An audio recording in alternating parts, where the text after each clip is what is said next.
Esto ya se ha hecho.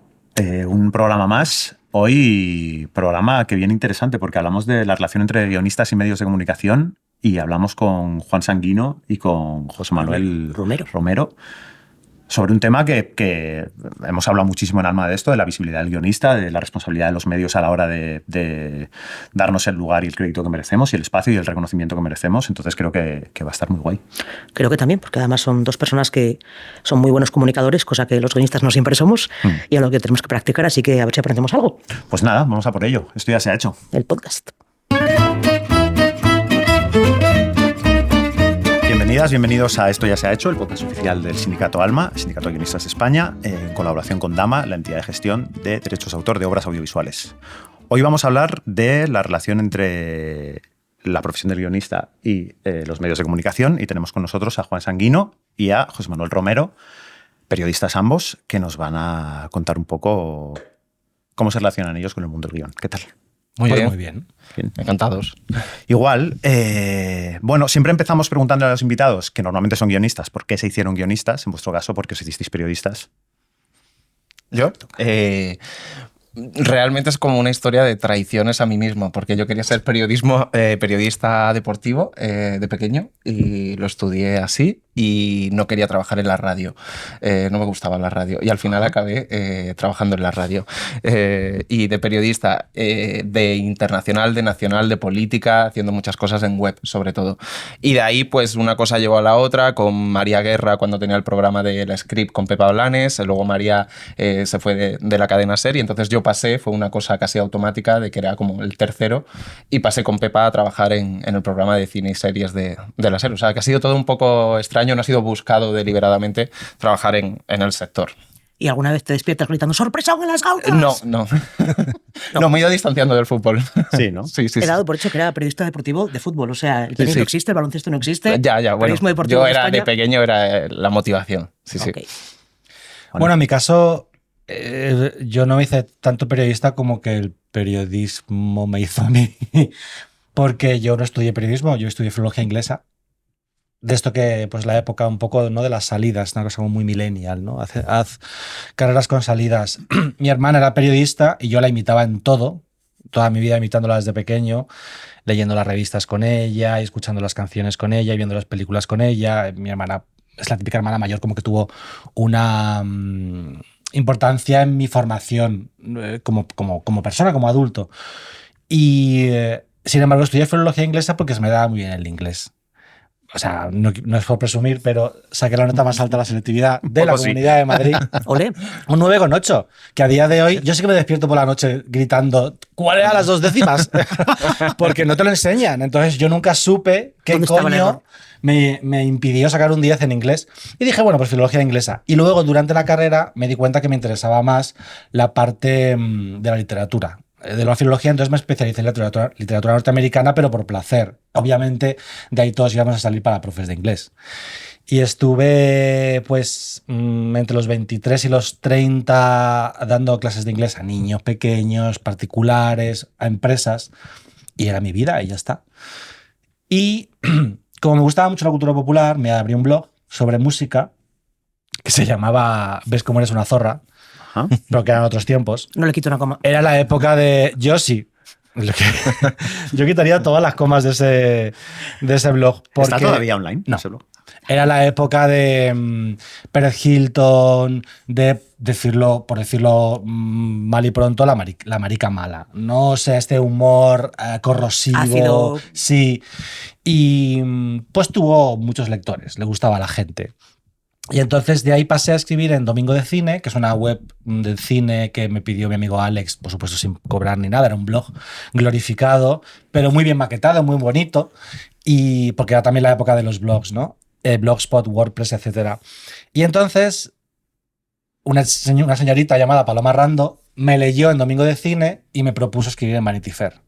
Entonces escribí un artículo sobre Michelle Pfeiffer, nunca lo olvidaré, que además era como mi actriz fetiche en la infancia, con lo cual para mí era como, ya era como un triunfo para mí. Claro. Y seguí, luego escribí uno de Iwan McGregor, seguí escribiendo. Y luego, como cuando yo llevaba 4 o 5 artículos publicados en Vanity Fair, me crucé por la calle con un señor que se llama Tom C. Avendaño, que él era en aquel momento redactor jefe de Icon. Y entonces, como que por amigos comunes nos saludamos, empezamos a hablar y dijo, ay, pues te escribiré para que escribas algo para nosotros, tal. Y yo diciendo, ¿sabes escribir en El País? Mamá. Era como, ¿qué? Icon no es El País exactamente, pero bueno, ya me entendéis. Sí, Para claro, mi madre era es El País. está Claro. perfecto. Y entonces escribí unos artículos y el cuarto era un artículo que se llamaba 7 escenas de Pixar que se olvidaron de que había niños en la sala. Recuerdo aquel artículo, sí. Sí. A ver, tú y todo el mundo. Es un artículo que leyeron millones de personas, pero millones de personas. Una cosa se viralizó. De esto que en la época también muy BuzzFeed, muy listas de no sé qué. ¿Te acuerdas, no? Que era todo el rato listas, ¿no? 7 razones por las cuales Jennifer Lawrence es más guay que tú. Y lo petó mucho y de repente fue como, ¡ey! Joder, pues se me está dando bien esto. Y compaginé los artículos en Vanity Fair y en Icon con mis clases de inglés, y conforme me iban dando más artículos, sobre todo en Vanity Fair, porque era muy época de galerías.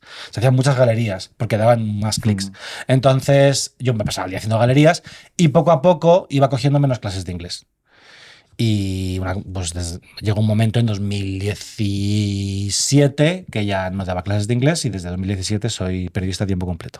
Estoy viendo como el montaje sintético de un montón de niños, cada uno delante de su pequeño pupitre, diciendo, no llega, bueno. Mezclado con portada giratoria, pum, Vanity Fair. No puedo 7 llegar, razones soy una por las estrella de periodismo. Lo siento. que no puedes mirar atrás. Vale, pues vamos a empezar directos. Vamos a reproducir un caso común a la hora de comunicar un estreno de una nueva serie, una película o lo que sea. La productora manda la nota de prensa a los medios de comunicación y los medios la reproducen tal cual está, sin, en realidad, comprobar si todo lo que sale en esa nota de prensa es real o no. Hablamos del caso de los guionistas, por ejemplo. O sea, si no hay un guionista ahí, para empezar, Si no figura, quién lo ha escrito, quién lo ha creado. ¿por qué creéis que ocurre esto?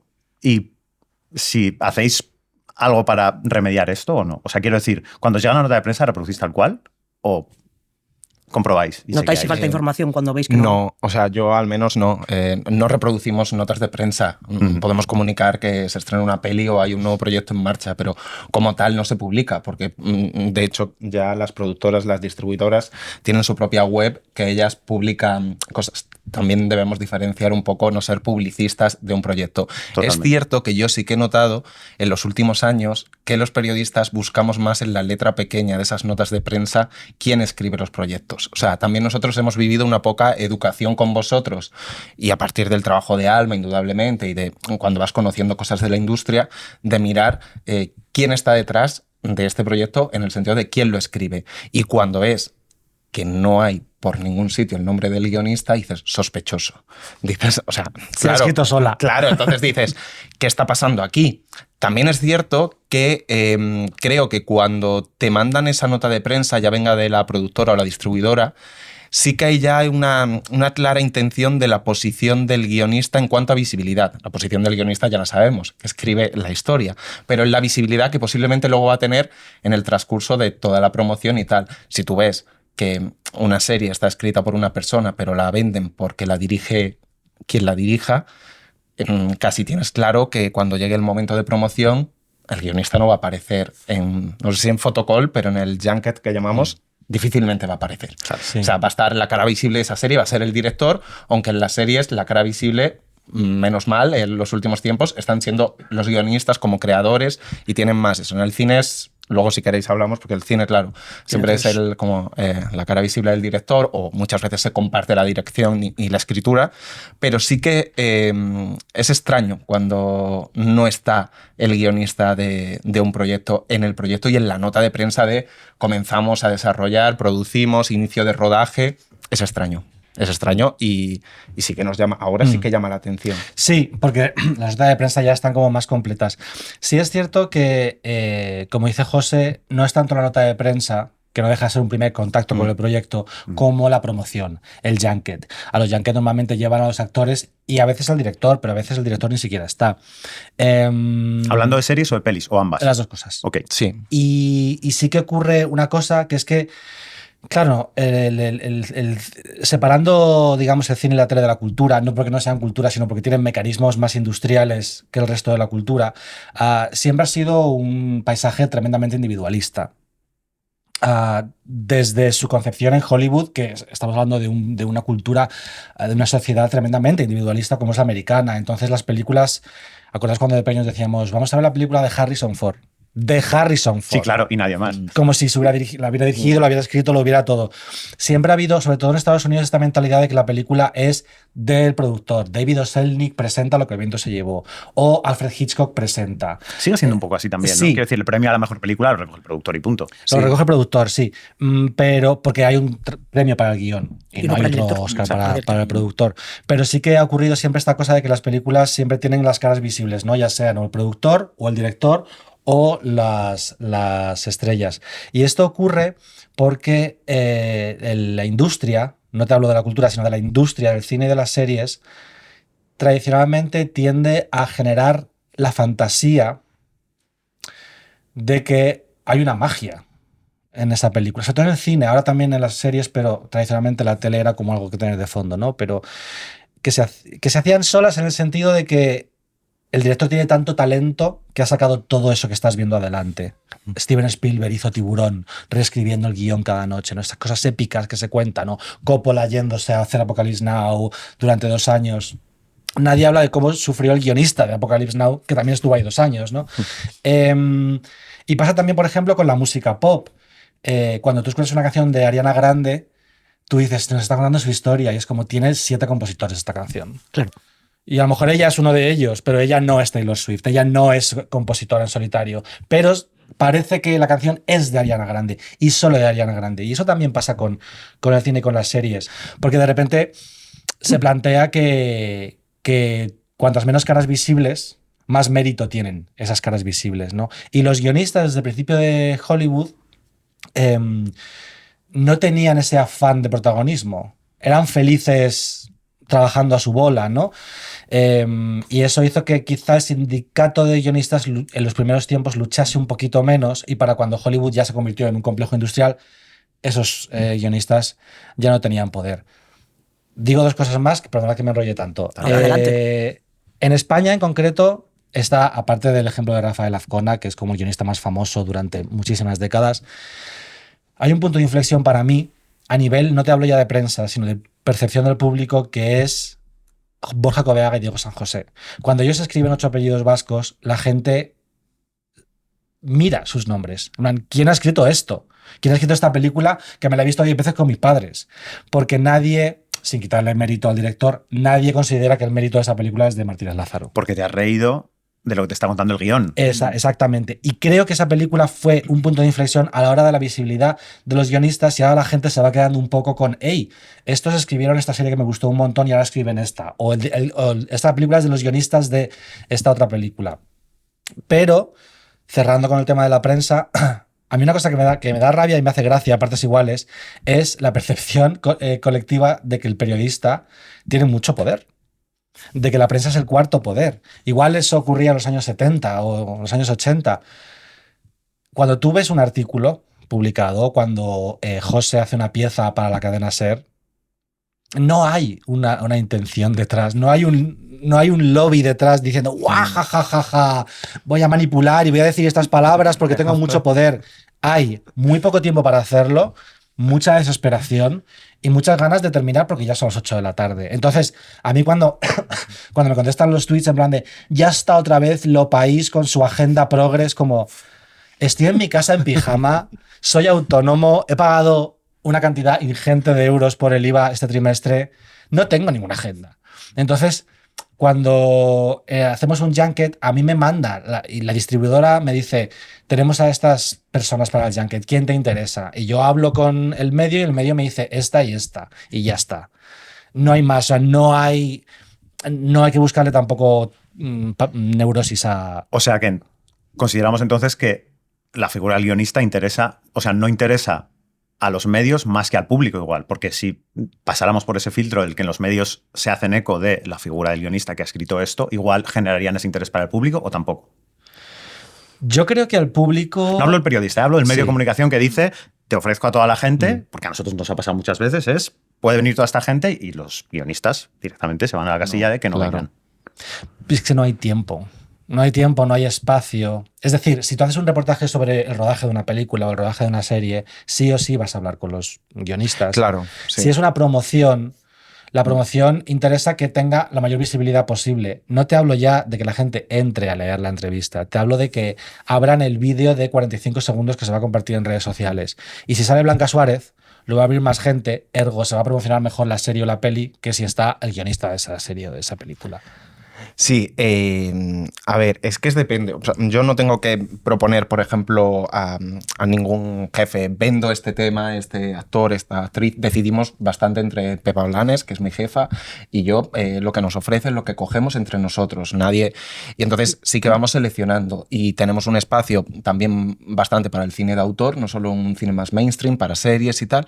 Y sí que vamos eligiendo y a veces sí que somos nosotros, no lo ofrecen. Y somos nosotros los que decimos, no, pero de esta producción me interesa el guionista. Sí, eso pasa cada vez más. Claro, en este caso concreto, porque el proyecto, pues dices, aquí sí creo que va a casar bien, o me interesan más los guionistas que el director, en el caso que decía Juan, el primero de 8 apellidos, ¿no?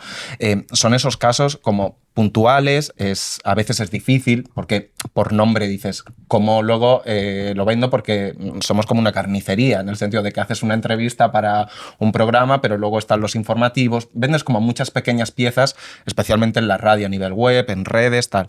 Lo que sí es que creo que no se piensa o se genera una inercia a la hora de vender los productos. No sé, tampoco sé muy bien cómo funcionan las estrategias de marketing de distribuidoras y tal. Algunas son muy evidentes, indudablemente con mirarlas, ¿no? Pero como que se genera esa inercia de, vale, estas son las caras visibles del proyecto, punto y pelota. Pero no se piensa si ese proyecto necesita otras caras visibles. Y no sé si me voy a meter en un melón, pero hay determinados proyectos o ficciones donde le vendría genial a un actor que se callara. E incluso a o a un director que en el junket, aunque fuera esa trituradora de entrevistas que son los junkets de 5 minutos, o de 7, o de 9, o de lo que sea, le vendría genial al actor y al director estar acompañado del guionista. Y ahí entiendo que debe ser la distribuidora o la productora la que diga, no, el guionista tiene que estar. Lo digo porque el actor va a dar mejor entrevista que solo, porque va a estar acompañado y el guionista, que es el que conoce la historia, va a sacar temas donde el actor se va a sentir más cómodo de explicar ciertas cosas, e incluso el director, si no hay una sintonía total entre director y guionista, porque es a lo mejor un encargo o algo así, le va a ayudar también a promocionar la película. O sea, que creo que no se estudian casos concretos. Me da la impresión, ¿no?, de que se genera esta inercia de la visibilidad. Pero la visibilidad a veces puede ser contraproducente, porque a lo mejor no te sabe bien explicar la película. Claro, es que a veces no es la persona idónea. O sea, quiero decir, damos por hecho, como decíais, que la persona idónea para promocionar una serie es el actor, por una cuestión de el vídeo de Blanca Suárez, como has dicho tú, que tiene todo el sentido. Pero a lo mejor, si nos replanteamos un poco la manera de promocionar una serie, igual para la promoción también es más eficaz. Pueden ser más eficaces otras fórmulas, ¿no? También o sea, pienso en Movistar ahora, perdón, sí, que acaba de promocionar hace no mucho La Vida Breve, y la primera promoción que se hizo, que era un vídeo de 50 segundos, eran Cristóbal Garrido y Adolfo Valor, los guionistas, promocionando la serie por primera vez, antes que ningún otro tipo de comunicación. Y debo decir que ese vídeo se vio más que otros vídeos de otras series de Movistar en los que estaban promocionados por los actores. Bueno, claro, o sea, claro, siempre se presupone que los actores son un reclamo y no necesariamente lo son. La gente lo que quiere son contenidos interesantes, divertidos, que les estimulen. Y yo siempre digo que no hay mejor entrevistado que un guionista, porque son los que cuentan las historias. Si es verdad que un guionista de una serie que nadie ha visto no es tan fácil de captar al público, porque no han visto la serie. Dices que no tenga experiencia previa en otras series o que no haya visto esa. Te pongo un ejemplo práctico. Tiene más interés para un espectador entrevistar ahora a un guionista, por ejemplo, del Internado, o de Canguros, o de Farmacia de Guardia, que de una serie que todavía no se ha estrenado. Claro. Porque cuando ya has visto la serie dices, ahora quiero que el guionista me cuente todo. Claro. Pero cuando no has visto la serie es más fácil poner a Carlos Areces. Es mucho más fácil, mucho más simple, mucho más directo. Pero los actores generalmente no son buenos entrevistados, primero porque su trabajo es literalmente decir las palabras de otros. No son particularmente elocuentes, muchos de ellos. Creen que sí, que es una muy mala combinación. Tienden a hablar sobre temas de la vida como si fuesen expertos en la vida. Pensadores o filósofos o políticos, y es como, no lo hagas. Pobres también, quiero decir que el Junket es agotador también para ellos. Es agotador para ellos, pero nadie les obliga a meterse en según qué respuestas, ¿no? Entonces, por ejemplo, a los autores les gusta mucho contar qué aportaron ellos al personaje. Y cuando dijeron, no, yo creo que este mi personaje no lo haría, les encanta contarlo. Y yo cuando me dicen esto, pienso, tío, esto te está dejando fatal a ti. Y ellos te lo cuentan súper orgullosos, en plan, yo me acerqué al director y le dije, mi personaje nunca diría esto. Y es como, sí lo diría porque lo ha escrito la persona que ha creado este personaje, ¿no? María Galeana, ¿no? Hace poco con Cuéntame. Sí, por ejemplo, pero ocurre mucho más a menudo y que os voy a contar a vosotros. Pero los actores son siempre la cara visible y para mí, como decíais vosotros, no son la mejor cara visible.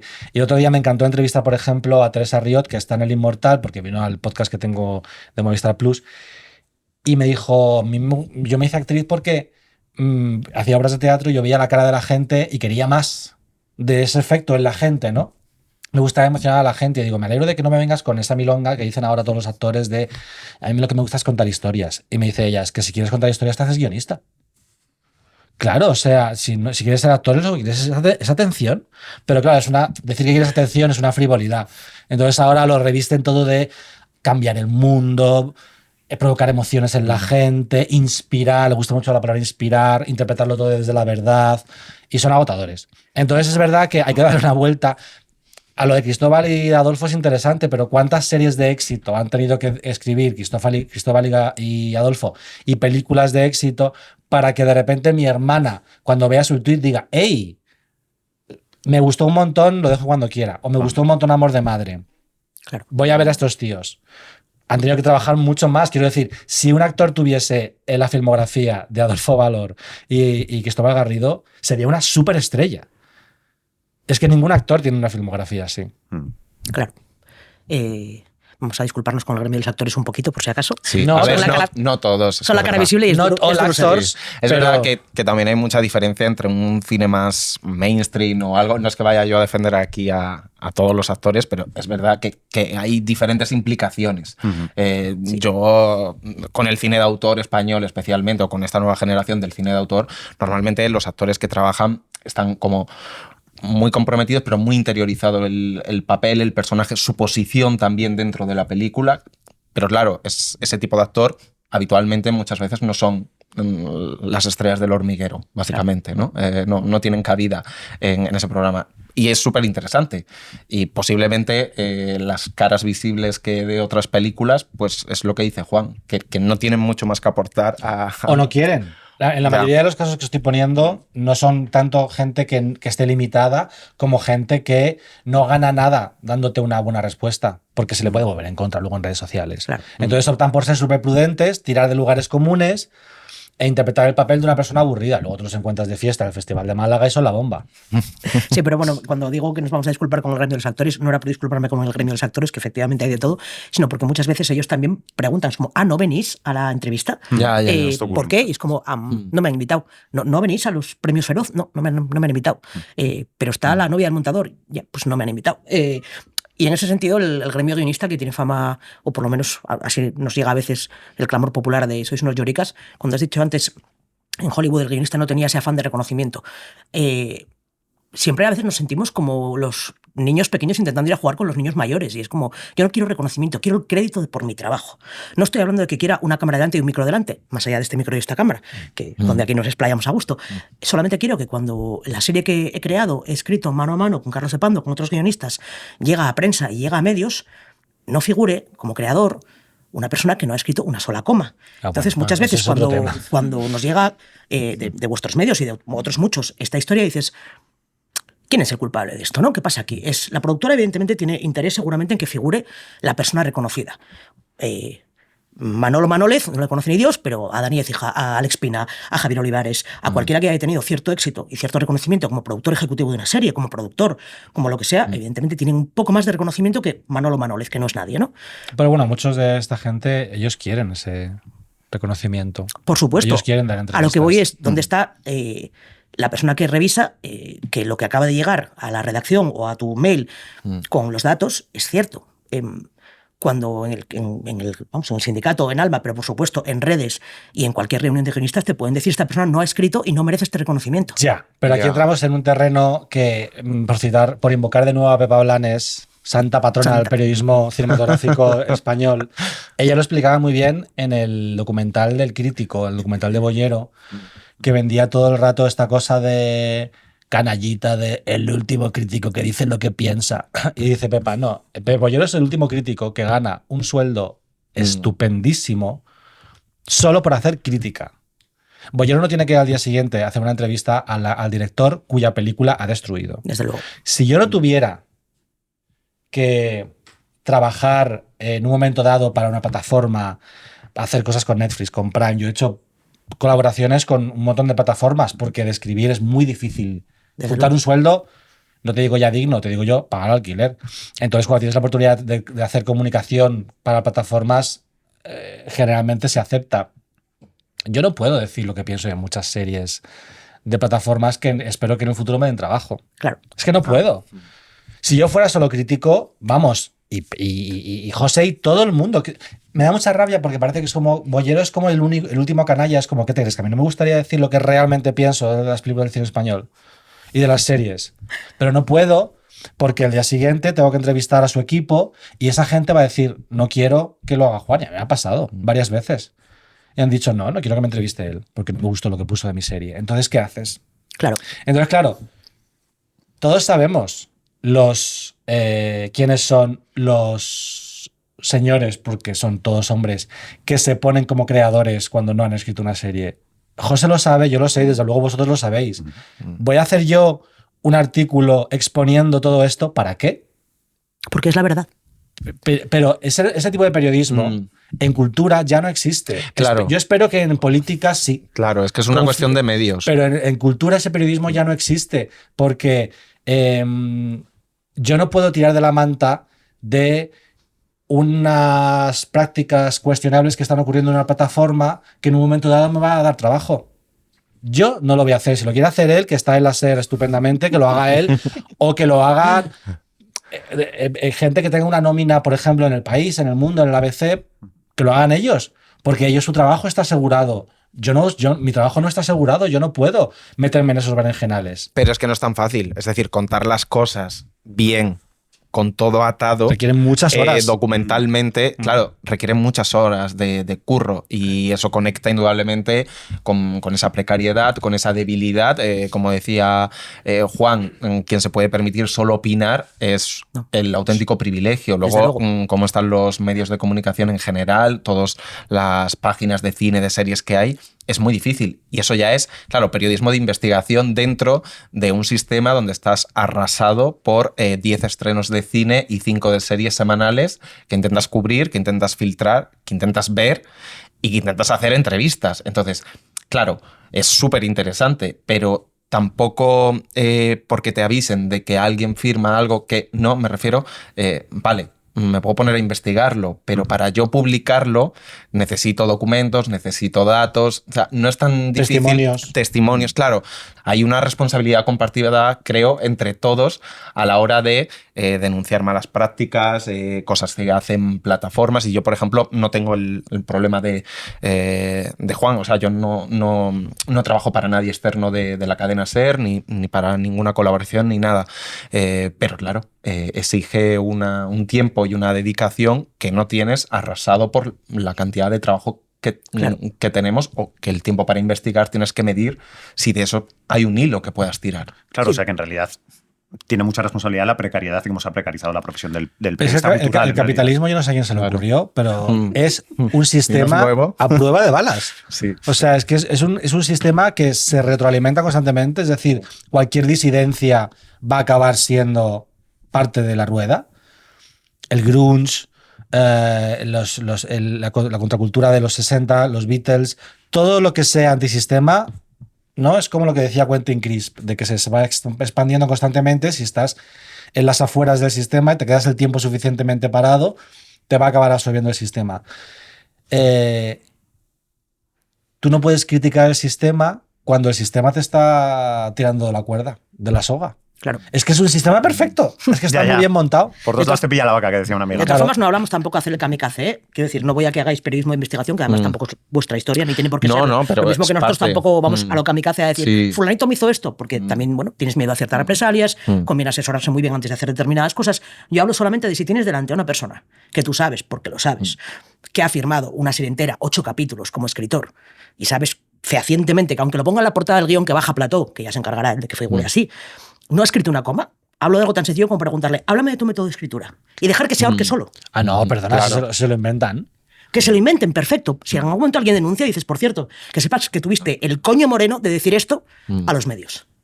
Digo, no sé, echar una manica, que ya sé que lo hacéis. Sí. Y yo me limito a sugerir que de vez en cuando una llamada al sindicato para preguntar alguna cosa que pudiera estar en entredicho. Y recurrir a la guía de guionistas, que está Claro. ahí en la web de Alma. Claro, todo. en plan, esto, bueno, pues no figura quién lo escribe. O tiene 16 creadores. Vamos a llamar a ver qué nos cuentan, a ver qué pasa. O, A ver, o si una es que persona que, hay- es imposible que se haya escrito claro. 6 series en un año. También es una cuestión de marketing. Es decir, la plataforma, la productora son los primeros interesados Desde luego. en que ciertos nombres que son muy conocidos estén asociados al proyecto. Pero eso pasa muchísimo en Estados Unidos. Shonda Rhimes no hizo nada en Quién es Ana. Claro. Pero era una serie de se Shonda nota? Rhimes. Pues a mí me encantó esa serie, la verdad. Ella no ha hecho nada de los Bridgerton y Ryan Murphy no ha hecho nada en sus últimas series de Ryan Murphy. Igual te escribe el piloto o te dirige de repente el quinto. Pero a Netflix le interesa que Ryan Murphy, se han gastado 300 millones en él, Claro. les interesa que Ryan Murphy firme esa Que serie. haya universo cinemático de Shonda y de. A ver, que ahí también Ryan. se ve como la cara B problemática del showrunner o figura más totémica en la televisión, que en el momento también llega a un nivel y a una posición que no escribe ni una coma. Y figura como creador, ¿no? Que sería un productor ejecutivo, entiendo. Entonces, sí que pues tiene este tira y afloja continuo. Claro, No pero es es que- perverso eso, porque sí. en realidad el showrunner siempre escribe. Sí, Si quieres sí, ser sí, showrunner claro, tienes claro. que escribir, y creo que eso en Estados Unidos está absolutamente delimitado y documentado, y creo que aquí somos mucho más laxos con eso, y aquí la palabra showrunner en muchos casos se nos ha vuelto en contra porque la han aprovechado los de Claro, siempre para eso coger y arrogarse un crédito que no les corresponde, aprovechando además que hay poco conocimiento del asunto y que cuando todavía todo está un poco diluido, dices, lo voy a concretar de la forma que a mí me interese en el Sí. fondo, ¿no? Pero es que también ocurre que productor ejecutivo a mí me parece que es un puesto muy interesante en cuanto a que, por ejemplo, Masterchef, la productora ejecutiva es Macarena Rey. Macarena Rey está en todo el proceso de Masterchef, desde la concepción de comprar el formato, hacer las adaptaciones VIP, cada temporada, cada edición, cada casting. Macarena Rey supervisa todo y está presente en cada grabación del programa. Fenomenal. Entonces, es un productor ejecutivo muy activo, que forma parte del proyecto. Sin embargo, en ficción, los productores ejecutivos se ha convertido un poco en un crédito de regalinchi. Comodín. En plan, si eres un actor suficientemente conocido, vas a conseguir el crédito del productor ejecutivo. Si estuviste en conversaciones para hacer una serie parecida, te van a dar ese crédito. Si hiciste una serie de mucho éxito para la misma productora, probablemente tengas la cláusula de que vas a ser productor ejecutivo de todo lo que haga esa productora durante los siguientes 5 años. Es decir, y al final, productor ejecutivo, que me parece que es como producir y ejecutar, me parece que son dos palabras muy, muy solemnes y muy importantes para el proceso creativo, es un crédito devaluado. Y es el crédito que debería tener esta gente. Porque sí que habrán tomado decisiones importantes, sí que habrán ejecutado decisiones importantes como productores y sin embargo hay tantos productores ejecutivos que esa gente quiere destacar y la manera de destacar ya es en el creado por o en el idea original de, etcétera. Porque se entiende mucho mejor, además. Quiero decir, Sí. para el gran Tiene más público decir prestigio. productor ejecutivo Sí, claro. es un poco la nada, pero de pronto Pero si hubiera creado uno- por o escrita por... Si hubiera un Totalmente. productor ejecutivo, no sería la nada, sería como el productor ejecutivo. Sería Claro. un cargo importante, pero es que se ha devaluado mucho. Pero de todas formas sigue siendo todavía complicado. Es decir, creo que vivimos en una burbuja y tal. Yo, fuera de mi trabajo, mi universo es totalmente out de este mundo. Y realmente yo al 90% de mis amigos le digo la nueva serie de Alex Pina. Claro. Lo siento por Alex. Y dicen, ¿qué? O sea, le tengo que decir la nueva serie del creador de La Casa de Papel. O sea, que, Bueno, pero ya es un crédito, ¿sabes? Sí. Pero que ese es el crédito. Entonces, eso se conecta con el marketing de cómo luego vender las cosas. Y Claro. aunque tú figures como productor ejecutivo y esté muy delimitado la diferenciación con showrunner en Estados Unidos y en IMDb está muy bien puesto, al final los medios de los que formamos parte, la venta es la nueva serie Claro. de Ryan Murphy, del creador de tal, de Variety. Entonces, sí, es un lenguaje perverso, pero forma parte, creo, dentro del captar la atención. Porque el problema que tenemos ahora es, nosotros, creo, como medios, es cómo puñetas captas la atención Cuando de hay la tantos gente estrenos constantemente. tanto ruido. para una entrevista solo. ¿Qué dices tú? ¡Buah! Esta entrevista es súper interesante, me ha quedado guay y tal. ¿Cómo captas para que la lean o la escuchen entera? Porque yo, que también llevo las redes sociales del programa, claro, digo, un clip viral y la gente no ha escuchado la entrevista. O sea, se consume los 40 segundos o el minuto. Y tampoco puedes hacer un clickbait súper Claro, vergonzoso, en plan, claro, y deberían dices- quemar Cataluña. Es como cuando ha dicho eso en toda la entrevista, no lo ha Claro. dicho. Seguro que en algún momento. O sea, el clickbait, vale, pero hemos vivido siempre de titulares, pero tú Claro. te quedabas a leer. Tú hacías Sí. un titular llamativo, pero te quedabas a leer entero. Pero ahora tengo la sensación de que dicen, ¡buah, tal! Lo comparto, este corte, este clip. Pero la gente dice, no, yo que me voy a poner ahora a leerme Demasiado o a texto. escucharme el podcast, la entrevista entera. Con esto yo ya me hago una idea. Y la idea que se hagan no sé cuál será, pero es como muy, muy complicado generar contexto en cualquier cosa. Y claro, y Claro. eso creo que Incluso- afecta directamente a los guionistas, porque estáis básicamente muchas veces a la hora de hablar de una producción en todo el contexto originario, en la historia y en todo, para llegar a vuestros nombres y a vosotros. Sí, si tienes que explicar quién es el entrevistado, estás jodido. Claro. Ocurre que luego también no solamente tienes que captar la atención, sino que tienes que mantener la atención. O sea, a mí cuando hablo con gente, sobre todo gente joven, que trabajan como CMs y me dicen, no, es que el clip, si dura más de 45 segundos, hay un bajón de la hostia. Ya ves. Y yo digo, ay, pero añadamos esto también. Cuando sacamos los clips del podcast, por ejemplo, me dicen, no, porque es que si cambias de tema, la gente se va. La gente se pone muy nerviosa. O sea, en plan, un clip de redes, un reel de Instagram, tiene que tener un tema. Si de ese tema saltas a otro, aunque el clip dure 50 segundos, la gente como que le provoca mucho rechazo, en plan de, uy, demasiada información. Demasiado texto. Claro, entonces es como, joder, qué difícil es trabajar para esto. Pues al final, ¿cómo vas a poner a un guionista? O sea, si tienes que explicar en los primeros 5 segundos quién es y de qué está hablando, y él tiene que empezar a hablar y engancharte con su respuesta. Y tienen que entenderlo, porque Claro. yo me encuentro comentarios que me dicen en el perfil del Cine en Láser, que dicen, ¿pero de qué está hablando? Y Ya. yo, está en el titular del Sí. vídeo. O sea, pero no miran el titular del vídeo. No. O sea, te lo tiene que explicar. O sea, el clip tiene que ser todo. Autoexplicativo. O sea, como, no sé, hay una infantilización también. Por eso ahora los trailers tienen un tráiler del tráiler antes de... ya. Claro. que es una cosa que a mí Tráiler del tráiler. me provoca muchísimo estrés. Luego también creo que desde el punto de vista de marketing, sin ser yo nada de Nada de eso. marketing, no sé hasta qué punto el tema del creador de realmente funciona. Sinceramente. Quizá no. Sí que creo que de repente Ryan Murphy tiene un público, creo que Sonda Rhimes tiene un público, pero creo que la industria española no es tan fuerte como para que del guionista de o del creador de sirva para nada. Sky Rojo no la vio mucha gente, por ejemplo. Y es una serie que a mí, la verdad es que me gustó un montón, me lo pasé muy bien. Muy disfrutona, con muy poca vergüenza, muy macarrita, del creador de La Casa de Papel, y no...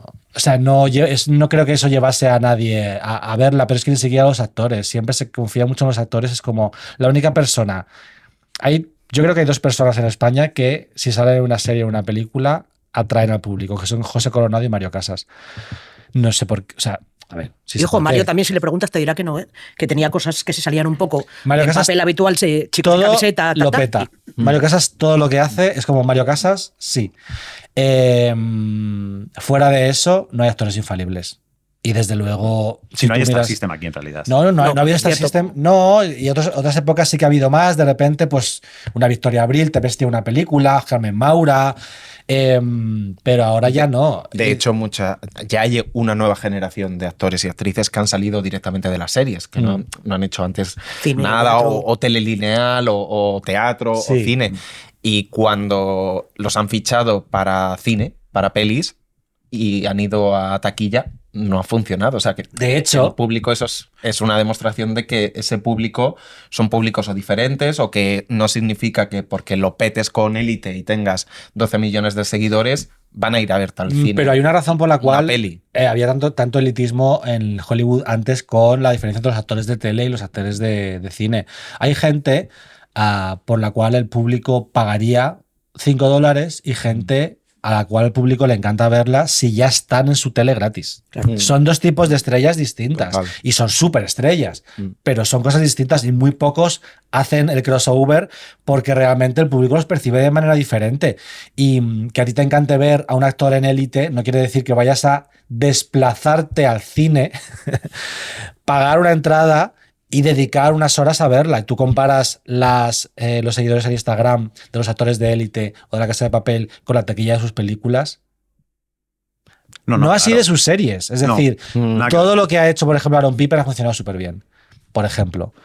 Si Esther Exposito hiciese una serie, lo volvería a Bueno, petar. acaba de estrenar ahora Bandidos en Netflix, a ver qué tal. Porque tal. ¿Ah, sí? Sí, pero por ejemplo se volcó, o sea, no quiero personificar en nadie, pero se volcó muchísimo con la peli de Venus. De Balagueró, que es verdad que hizo una promo. También es género. Sí, y se volcó muchísimo en esa promo porque se notaba, fue a muchísimos sitios, venderla, estaba muy contenta del proyecto porque era un nuevo registro y luego en taquilla no funcionó. Siendo una película que cuando luego llegó al comercialona. streaming funcionó mejor esa película en streaming y ella se volcó con la visibilidad que tiene. Entonces es un poco ese trasvase. Pero también porque que de nuevo se consume de manera distinta. Es como gente de tele, gente de cine. Luego está gente de Instagram. Es decir, que a mí me guste verte en tu día a día desayunando, no quiere decir que te quiera ver una película. No lo digo por Esther, que yo a Esther la vería haciendo cualquier cosa porque me parece una súper estrella. Pero son cosas distintas. Sí. Pero no Y os yo, parece y yo- también- perdón, y yo lo veo mucho cuando dicen, no, es que este actor tiene muchísimos seguidores. Tú haces una entrevista con él y nadie lee esa entrevista. Porque no les interesa tanto lo que te van a No. contar como verlo en Sin embargo, ficción, por ¿no? ejemplo, Tal una cual. entrevista que te funciona muy bien es Berto Romero, porque la gente sabe que Berto Romero habla muy bien y es muy gracioso y dice cosas interesantes. O que es un el generador Loach- de contenido Que el también. Loach en la SER. Claro, pero a lo que voy es, o sea, es cierto que hay actores, quitando los dos infalibles que has dicho, que alguna vez han fallado, pocas, pero han fallado, a los que la gente lo que le interesa no es ver de una manera, o sea, aislados en el vacío. Quieren ver una historia que ha contado alguien y que ha escrito alguien y que les ponen un papel en el que, o sea, lo que la gente quiere ver es normalmente el personaje, no el actor, que también. Pero hay Yo ahí algo de... discrepo, ¿eh? Pero ¿no te parece que lo que la gente quiere es repetir cierto tipo de contenidos? Quiero decir, lo que funciona en Élite, evidentemente son los actores, pero también es el género y la historia que se está contando, que está concebida y construida para enganchar. Y eso es la historia. Creo que toda la parte formal está ahí, pero siento que al público le interesa más el qué que el cómo, en general. Ah, 100%. Sí. Y entonces creo que ahí eso también hace que, o sea, deba ser, o creo que hace más necesaria la presencia del guionista porque es la persona que hace el qué. El cómo ya lo hace un equipo en el que el guionista muchas veces participa, más si es showrunner. Pero si no, el qué es lo interesante. Eso es lo que te engancha, eso es lo que te hace querer ver. ¿De qué va esto? No cómo está contado esto. Eso creo que es más hacia la industria, hacia nosotros, hacia los críticos y hacia los que vivimos de esto. Pero al público en general le interesa qué le van a contar. Claro, pero Sí. es lo que yo decía al principio, que el público no se plantea estas cosas y se vive, consume el contenido, una palabra que odio, perdón, imbuido por esa percepción de que las series se han hecho solas y que lo guay de Aquí no hay quien viva son los actores. Y ni siquiera los actores, los personajes de Aquí no hay quien viva. Porque todo el mundo presupone que María Danez es como su personaje de Aquí no hay quien viva. Nadie dice, joder, cómo curraban estos guionistas, cómo sacaban estos guiones tan increíbles, ¿no? Y eso se hace extensible a cualquier serie, a cualquier película. Ya que la lavadora lave la ropa, no me importa cómo la hayas fabricado ni lo que te haya costado, ¿no? Pero, o sea, es interesante que habléis con guionistas de no ficción también, o sea, de programas de televisión, porque, lo sé, porque Sé que lo sabes. la gente cuando veía Crónicas Marcianas no se planteaba que hubiera un guionista. Ya. Y obviamente, habría 9. Ni ahora, en muchísimos Ni ahora en La realities, Resistencia, por supuesto, ni muchísimos. ahora- Se creen que es todo Claro, ingenio los realities. natural. De hecho, tú, por ejemplo, ves Drag Race España y lo comparas con Drag Race Estados Unidos, y Drag Race España tiene serios problemas de guión. Y tiene serios problemas de el redactor que le hace las preguntas al mariquita que concursa en el programa. Es decir, no hay narrativas, no hay relatos, porque eso se construye mediante el guión, mediante la redacción y luego mediante el montaje. Es un programa con muchas cosas muy guays, y yo celebraré que exista siempre Drag Race en España porque me hace mucha gracia, pero su principal agujero es el guión. Y la gente lo ve y lo critica en plan de el programa es una mierda, pero no son capaces de poner el dedo exactamente en el por qué. Claro. Y es como por Sé guión. que algo no funciona, pero no sé el qué. Porque no se imaginan que hay guión, igual que no se imaginan que en la Isla de las Tentaciones haya guión. Bueno, esto se queda viejo, pero lo graciosos que eran, lo divertidos que eran, los maravillosos que eran todos en Los Serrano, pero al final... Pero es que se han fumado los guionistas, pero ¿esto qué es? No sabían cómo acabarla. Y te digo Los Como Serrano, Perdidos. pero te digo Perdidos, efectivamente. Que es como... O en las galas de premios, cuando no entra la gente al chiste, la culpa es del guionista. Pero con lo que tú decías, sobre todo en el mundo streaming y series, estoy totalmente de acuerdo. El público generalista solicita el qué, no el cómo. De hecho, entiendo que si tú escribes una serie y tiene una presentación de personaje y el director decide tirarse un cuarto de hora haciendo planos para presentar a ese personaje, es posible que el público se vaya. Es hasta deseable que se vaya. Claro, porque valoran mucho más el qué y valoran la historia. Y el público del streaming menos cinéfilo, yo sí tengo esa impresión al menos de que está más en que cuenten la historia y no en el cómo. Sí, pero porque al final nosotros le damos como muchísima importancia y debemos hacerlo como periodistas, como guionistas, como creadores a los detalles de las ficciones, por ejemplo, que son los que hacen que una ficción sea algo grande realmente. Y ahí, obviamente, forma parte del guionista. A mí me encantaría haber leído más entrevistas con el guionista de Pobres Criaturas, que me encanta Emma Stone y me encanta Yorgos Lanthimos, pero el guionista de esa película tiene una entrevista y prácticamente no ha hecho nada. Pero la mayoría de los espectadores ven las series como se ha visto siempre la tele, que es ver la tele, tener la tele puesta. Yeah. Y por eso de repente una serie, por ejemplo, como puede ser, no por decir una que no esté de estreno. ¿Que no esté de estreno porque ya lleva un par de temporadas? Sí, no, o sea, las series estas que hace Netflix, que siempre sale Javier Gutiérrez o Luis Tosar. Los thrillers. Sí, como estos Favoritas de Midas o sí, las que de Oriol dices, Paulo. las ves y dices, no sabría decirte qué es lo que no me gusta. Pero no me quedo. No me importaría verla, no me importaría no verla. Y cuando me quiero dar cuenta llevo 5 episodios. Claro. Porque se consumen así. Entonces, al final... O sea, por ejemplo, creo que El Cuerpo en Llamas es una serie que está increíblemente bien escrita. Tiene muy claro el público que quiere conquistar. Y ha sido la serie española más comentada del año por eso. Quiero decir que al final el guión te da ese punto extra, igual que Élite. O sea, Élite podría haber sido ese fenómeno independientemente de quién la protagonizase. Totalmente. Mientras estuviesen ahí Darío Madrón y Carlos Montero moviendo los hilos, Élite habría sido lo que fue. Pero esos son los fenómenos. Pero al final las plataformas no viven tanto de los fenómenos, el fondo de armario, viven más del catálogo. Claro. De estas series que no molestan, que se ven rápido, que se ven de fondo, que no te la paras cuando te levantas al baño. Y eso ha sido siempre la tele. Tener la tele puesta. Tal cual. Escritas por guionistas también. Escritas por guionistas. Sí. Obvio. Pues sí. Pues creo que... Que también te digo una cosa, perdona. No, dale. Que es que escritas por guionistas que además tienen en mente para quién están escribiendo. Totalmente. Es decir, al final Movistar Plus, por ejemplo, tendría series mejores y peores y tendrá sus cosas, obviamente, trabajar con ellos, no lo sé, yo solo he trabajado como comunicador con ellos, pero apuesta mucho por los directores, apuesta mucho por los autores, HBO Max también tiene esta cosa, ¿no? Por los de repente directores. Sí, sobre todo por los directores. Sí. ¿Dónde Pero están bueno, los autores en HBO Max? Desde el cariño y el respeto. ¿Que dónde están? A la hora Pues de en su hacer la casa promo, escribiendo. no quiero decir a la hora de hacer la promo, 30 monedas, Alex de la Iglesia, Javier Zamora. ¿qué más Sí, está? personalizan mucho la figura del director, sí. Siendo que HBO Sí. americana tuvo este momento de la casa del autor. No es Ya. televisión, es HBO. A es ver, una David serie- Simon, ¿sabes? Claro. No ha dirigido un Sí, claro, que episodio una serie en serie su también, vida y claro. es el guionista por excelencia. Fue ¿no? como la edad de oro y era como este era el momento de... Pero, por ejemplo, cuando escribes a lo mejor una serie para Netflix, tienes que tener en mente que tú te estás escribiendo una segunda pantalla. Yo estoy convencido, no tengo pruebas, pero tampoco tengo dudas, de que Cuerpo en Llamas, siendo mi segunda serie favorita del año pasado, dura una con la Mesías, depende de cómo me levante, depende de qué humor esté, estoy obsesionado con Cuerpo en Llamas. Al final de cada escena te deja un ratito para mirar el móvil. Y antes de cada escena, te lo juro por Dios, te lo juro, estaba medido el ritmo de la serie para que tú llegaba a la escena, llegaba Úrsula Corberó en plan de... ¿Dónde has estado? Y te ha dado tiempo ahí rápidamente en WhatsApp y si pasaba algo interesante, hacían los violines.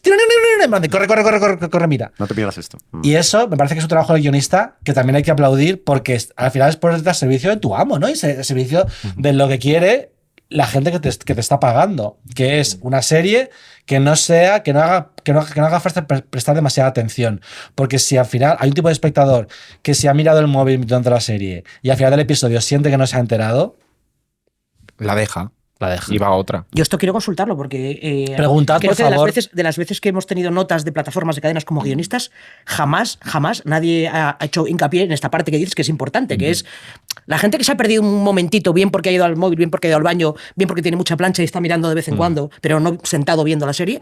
Nunca nos han hablado del ritmo en ese sentido de las escenas, ni a nosotros ni a los directores, por supuesto. Pero esto que dices, quiero comprobarlo. Pregúntalo, por favor, y cuéntamelo cuando lo sepas. A Laura Sarmiento, Entrevistaremos a Laura Sarmiento, claro. Porque claro, luego hay muchos guionistas vienen de la tele generalista de que los episodios duren lo más posible y que las temporadas se alarguen lo más posible, también un poco por eso, porque es que antes la tele no se podía parar. Claro. Decimos ahora de mirar el móvil, pero es que antes te levantabas a fregar los cacharros y te perdías 6 actuaciones de Operación Triunfo.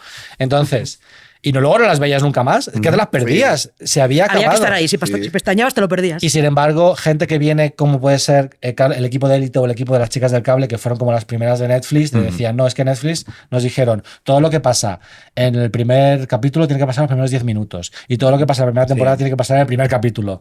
Y es otra manera de escribir a la cual os habéis adaptado súper bien como guionistas, pero realmente es que es otra manera de consumir las series. Entonces creo que es interesante también que ahora las series pues vayan al grano, porque es que las de antes eran muy lentas.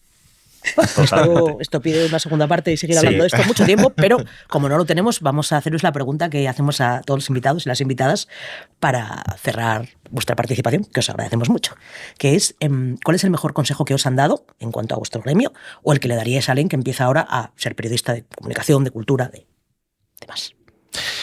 A mí me han dado muchos consejos muy buenos, la verdad. Pero el que siempre recuerdo es uno que parece la típica frase 060, pero de verdad me cambió la forma de trabajar, que fue: lo que todo el mundo quiere es que le cuentes una historia. Guionista, ¿no? A lo mejor. Sea una... Me lo dijo un redactor jefe. Sea una entrevista, sea un reportaje, un artículo, una crítica, una columna, sea el formato que sea de texto, tienes que contar tienes que llevar al lector de un lugar a otro lugar. Yo no me lo había planteado así nunca, pues yo era bloguero, entonces el bloguero es como, dices lo que piensas y enviar y ya está. Y eso lo tengo siempre muy, muy, muy, muy presente.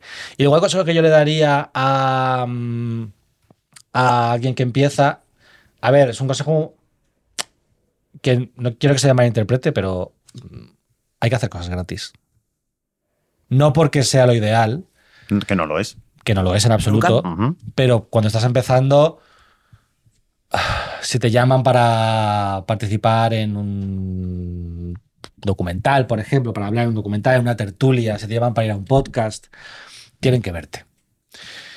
Y no es ideal, insisto, pero hay que hacer muchas cosas gratis para que llegue un día que digas, no, perdona, yo soy una persona que sé lo que puedo aportar, me has llamado tú a mí y mi caché es por hacer esto, esto y esto. Pero es verdad que no tengas miedo a abrirte un blog y a dedicarle mucho tiempo, haz hilos de Twitter, que a la gente le encantan los hilos de Twitter, grábate, hazte vídeos, hazte TikToks. Este es un buen matiz al consejo, porque es, vale, trabaja gratis, pero para ti, no para enriquecer para a otro. Ti. No, gratis en plan, que no tengas esta cosa de me licencio y me quedo ¿dónde está mi puesto de trabajo? No, es en plan de tu puesto de trabajo te va a llegar a ti. Es muy difícil, o sea, tú no puedes llegar ya a llamar a un medio de comunicación y decir ding dong, dame trabajo. Pero si tú encuentras la manera de destacar, que es muy difícil, encuentras tu voz y por qué debería escucharte a ti y no a otro, el medio vendrá a buscarte. Como decían en Campo de Sueños, construyelo y vendrán. Trabajar gratis, pero para ti. O sea, y si te llaman para un podcast, vete. Hazlo, como este, claro. Pues a mi consejo que me hayan dado, siempre me han dicho que estamos aquí bastante para apagar fuegos, aunque molestes a la gente, pero que nuestra profesión tiene mucho de apagar fuegos, que sobre todo a la hora de publicar algo, que revises que esté todo bien, sobre todo por la gente que implica lo que publiques, por tu firma, porque al final lo que tenemos es nuestro nombre, nuestra honestidad, nuestro rigor como periodistas. Y si tuviera que darle un consejo a futuros periodistas en esta era era también de las redes sociales, que bueno, nosotros somos jóvenes, pero estamos ahí como en el mundo antes y después, ¿no? Yo le diría que decidan primero si quieren ser periodistas o famosos. Es compatible ser periodista y famoso, pero tienen que decidir la prioridad, porque ahí va a cambiar su trabajo notablemente. Si lo que buscan es ser famosos, pues van a hacer un tipo de periodismo, y si buscan ser solo periodistas, aunque luego sean famosos, creo que harán otro tipo de periodismo. Entonces yo, desde mi posición, le diría eso. Pero fíjate que yo como periodista famoso Iba por ti, Juan, ¿eh? No, yo no soy famoso. Pero quiero decir que yo he hecho cosas con visibilidad. Es una cosa también muy millennial. De lo que hablábamos antes de Bollero, ¿no? Ahora hay que hacerlo todo. Hay que saber hacerlo todo bien. O sea, antes si tú escribías bien, podías hacer una carrera escribiendo bien y a lo mejor acababas siendo columnista y eras un columnista estrella. Y nadie te ponía cara. Paco Umbral era súper conocido en España. Bollero, otro ejemplo. Ahora es como, no, tienes que escribir bien y hablar bien y dar bien en cámara y comunicar bien y tienes que tener un podcast y tienes que ir a tal, y si de repente te ofrecen una forma roja tienes que saber hacerla para juntar un sueldo normal. Entonces, sí, o sea, es un consejo que hay gente que confunde ser famoso con ser periodista, y a veces la fama puede ser una consecuencia del periodismo, pero no puede ser el objetivo, porque entonces efectivamente tu periodismo va a estar comprometido a otros intereses. Pues ya está. Muchísimas gracias. Muchísimas Ha sido gracias. muy placer. interesante. Vosotros. Muchas gracias, José Manuel. Pues esto ya se ha hecho. El próximo miércoles, más. Bla, bla, bla. Turra sindical. Vamos con ella. Vamos con ella. Vamos con Pablo Bartolomé y con Alba Lucio, que vamos a hablar hoy de visibilidad, porque el programa da para ello. Sí. ¿Qué tal? Muy bien. Muy bien. Muy contentos de estar aquí otra vez. Bien, pues Pues echarnos vuestra buena Programazo, turra. ¿eh? Vaya. Muy guay, la verdad. Sí, muy Madre chula la entrevista. Pues nada, vamos a seguir incidiendo en la importancia de la visibilidad desde el punto de vista ahora de dos guionistas. Los guionistas tenemos a veces, o sea, existe como esta especie de, como de estereotipo de cliché de que somos como gente que está ahí como en la cueva, ahí como metida, trabajando ahí como en la soledad de su habitación, que somos gente como poco sociable, que no queremos relacionarnos con los demás. En pijama. A veces sí, pero no siempre. Así que más. Queremos ser más visibles, queremos salir a la luz. Y no es una cuestión de ego, no es un capricho, no es quitarle visibilidad ni a los directores ni a los actores, que hemos estado hablando de ellos, ¿no? Es que queremos que se reconozca nuestro trabajo, porque al final el estar en la sombra pues te hace más débil, hace que tengas menos derechos y menos poder. Y bueno, pues para explicaros un poco esto, vamos a poner como ejemplo un poco el recorrido que hace una obra, una serie o una película desde que se estrena, desde que empiezas a escribirla hasta que se estrena desde el punto de vista de un guionista. Vamos. A ver, todo empieza en los créditos. Lo más importante, la visibilidad, empieza en los créditos. Es muy importante que se reconozca tu crédito o el crédito que te corresponda al trabajo que has hecho, porque ese es el reconocimiento de tu currículum y será tu futuro trabajo. Si tú consigues hacer un creado por, pues puedes negociar un creado por en el siguiente trabajo. Es muy importante que esto esté en el contrato y negociarlo, porque estamos viendo que ya hay cláusulas en las que o productoras o plataformas se arrogan el derecho de cambiar ese crédito al final por conveniencia propia. Nosotros tenemos que negociar y tenemos que conseguir que se mantenga. En el caso de que no se mantenga este crédito, pongo por ejemplo el creado por, que no se lo arrogue otra persona, que ese crédito no aparezca en la serie, que no corresponda a un productor ejecutivo o a un director que aparezca por ahí y se lo quiera quedar. Hay otra parte de la visibilidad que también es importante, que es como una especie de visibilidad interna, visibilidad dentro de la industria, que nos conozcan en las plataformas, en las productoras, en las cadenas, que nos conozcan otros jefes de equipo, porque al final eso también es currículum y también el día de mañana te va a conseguir pues, proyectos, poder trabajar con otras personas. Entonces, queremos que nos dejen pitchear nuestros proyectos, que muchas veces no podemos ir nosotros a pitchear los proyectos, ya sea delante de una cadena o ya sea en algún tipo de mercado audiovisual. Queremos estar en las reuniones que son clave de los proyectos. Cuando eres productor ejecutivo y eres un showrunner, obviamente vas a estar, pero incluso si no lo eres, creo que estará bien también estar presente, aunque tú no tengas obviamente la última palabra, pero que por lo menos puedas estar ahí, puedas estar al día y puedas explicarte, que te vean, que digan, mira, a esta persona le pongo nombre, le pongo cara y sé cómo trabaja y cómo habla. Que nos dejen ir a los rodajes también, por favor, que es que todavía pasa estas cosas de que es que muchas veces ni te invitan al rodaje de tu serie o de tu película, y que deje de pasar cosas como que van a pichear proyectos sin ti y que en la portada muchas veces no pone quién es el creador de una serie, o cosas que pasan también que de pronto hay guiones en los que misteriosamente se borran los nombres de los guionistas de las portadas. Se ha picheado, se ha hecho la serie y llega el momento de la promoción. Bueno, nosotros seguimos detectando que hay muchas notas de prensa. Bueno, ya esto se ha hablado ya con los compañeros de los periodistas, pero seguimos detectando que hay notas de prensa en las que no están correctos los créditos. También vemos que los guionistas, como os han comentado José Manuel y Juan, no vamos a las ruedas de prensa y no vamos a los junkets. Sin embargo, sí que hay cláusulas en los contratos que nos obligan a estar disponibles para ello. Lo que pasa es que al revés no aplica. Al revés, nosotros no podemos pedir, oye, llévame a la rueda de prensa. Y nosotros queremos estar ahí. Que luego los medios, como han dicho, no nos quieren. Muy bien, perfecto, pero necesitamos que los medios sepan que lo hemos escrito nosotros o lo hemos creado nosotros.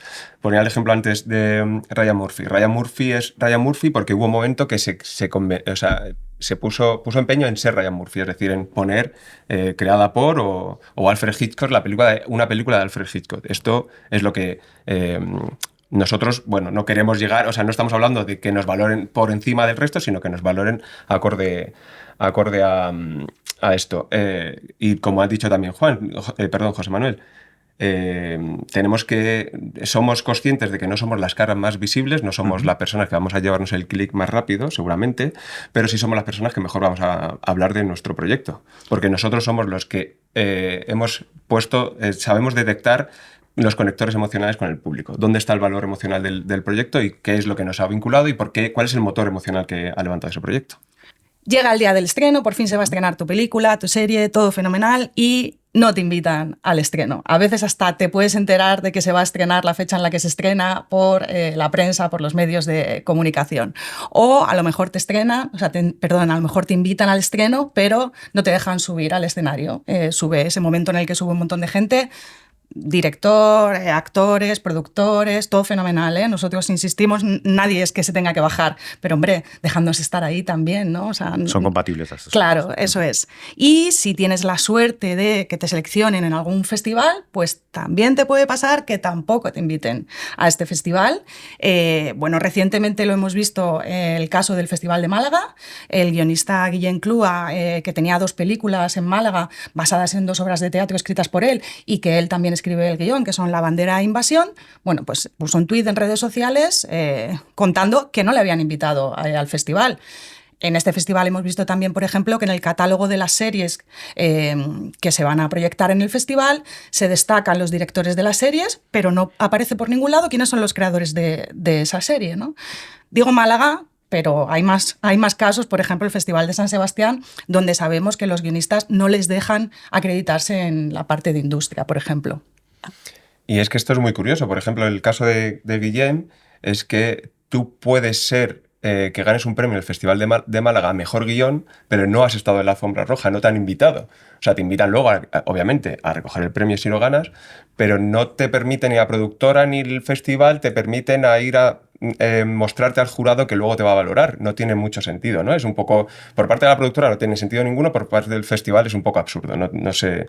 Y puede pasar que ganes, efectivamente, pues si hubiera ganado Guillem lo habría recogido, pero ¿qué pasa si es una serie en un festival que, por ejemplo, son 8 guionistas? Bueno, pues si puede venir solo el productor ejecutivo, que es solo una persona, nos ahorramos el resto y ya está. Y puede ser que este productor ejecutivo se lleve el trofeo a su casa y puede ser que el guionista que ha sido parte de ese premio nunca toque o nunca vea esa pieza, ese guión, ese trofeo, esa estatuilla, o que, como nos pasó a Alba y a mí, que ganamos el premio a Mejor Guión de Serie Diaria, el premio Alma, y para llevarnos un premio, el trofeo a casa, tuvimos que pagar por la reproducción. Tuvo que salir de nuestro bolsillo. En ningún caso salió de la productora de, oye, venga, lo asumimos nosotros. Madre mía. Sí, porque literalmente se lo llevó el productor diciéndonos que ese premio tenía que estar en la productora, cuando es un premio de guión. Esto pasa así, incluso a veces lo tienes por contrato, que te dicen que, oye, todos los premios que ganes se los quedará la productora.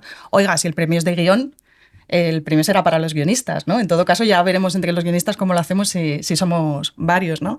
Al final, lo que pasa es que es todo un círculo, es una rueda, ¿no? Entonces, si no te dejan acreditarte correctamente, no te dan el crédito que te mereces, si no te dejan participar en la promoción de la serie o la película, si no te invitan al festival cuando te han seleccionado o no te dejan subirte a tener ahí como tu pequeño momentito de gloria a recoger tu premio en tu siguiente proyecto, al final vas a tener menos visibilidad, menos poder, menos posibilidades de negociar todas estas cosas por contrato, que son todo cosas que si no nos las dan deberíamos ponerlas por contrato. Pero claro, si no eres visible, no lo puedes negociar y entonces vuelta a empezar otra vez toda esta rueda.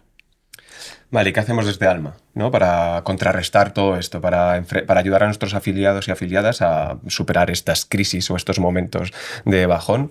Bueno, en primer lugar, pues tenemos contacto directo con periodistas, como hemos visto. Hay abierta una vía de comunicación. Como hemos hablado con ellos, para que ellos puedan confirmar que la información que sale en las notas de prensa se corresponde a la realidad, es veraz. Tenemos también una propia comunicación de cada estreno que se hace semanalmente de los trabajos de los afiliados y afiliadas. La coordinación y la dirección de Alma se curran un mogollón todas las semanas ahí, poner todos los estrenos, nombrando a todos los guionistas con los créditos correspondientemente escritos. Y también hacemos una acción en redes, que es el hashtag Nos Escriben Solas, que entiendo que se conocerá, y que estamos ahí siempre que vemos algo en redes. Bueno, sale como la señal de Batman en el cielo, pero con lo de Alma, y vamos corriendo a hacer una corrección, ya sea a un tuit, a una noticia, a un comentario, a algo sobre algo que esté mal acreditado. Tenemos también el sistema de créditos, que animamos siempre a utilizar, que animamos a las productoras también a que lo utilicen y a los guionistas a que, bueno, intenten pelear sus créditos también utilizando ese documento. Oye, mira, el sindicato recomienda esto, porque a veces puede ser una herramienta. Hacemos actividades de visibilidad del trabajo de los guionistas, pues hemos hecho guionistas de programas, guionistas en serie, hacemos actividades, mesas redondas siempre relacionadas con los guiones premiados en los Goya, y luego pues tenemos este podcast también, que también visibilizamos el trabajo de los guionistas, y desde donde no nos vamos a cansar de decir que no queremos ser conocidos, queremos ser reconocidos. Yes. Muy bien, maravilla. Pues muchísimas gracias por la turra, que ha sido muy interesante y muy clarividente también, y que creo que es más necesaria que nunca en un momento en donde otros se arrogan el crédito que nos corresponde a nosotros. Y esto ha sido todo en el programa de hoy. Falta simplemente decir que si queréis enviarnos preguntas, podéis hacerlo a podcasalma@sindicatoalma.es o hacernos preguntas directas en redes sociales. Y que por hoy ya está. El próximo miércoles, otro programa. Pues esto ya se ha hecho. Esto ya se ha hecho es el podcast oficial de Alma, el Sindicato de Guionistas de España, con la colaboración de Dama, la entidad de gestión de derechos de autor de obras audiovisuales, y grabado en su sede de Madrid. Presentado por Sara Antuña y Carlos de Pando. Dirección, Alba Lucío y Josep Gatell. Guión, documentación y producción, Pablo Bartolomé, Diana Rojo, Borja González Santaolalla y Cristóbal Garrido. Producción y prensa Alma, Julia Ayago, Ana Pineda y Laura Escobar. Diseño gráfico, Borja González Santaolalla. Realización y edición de Lemon Juice. Música, Music Library.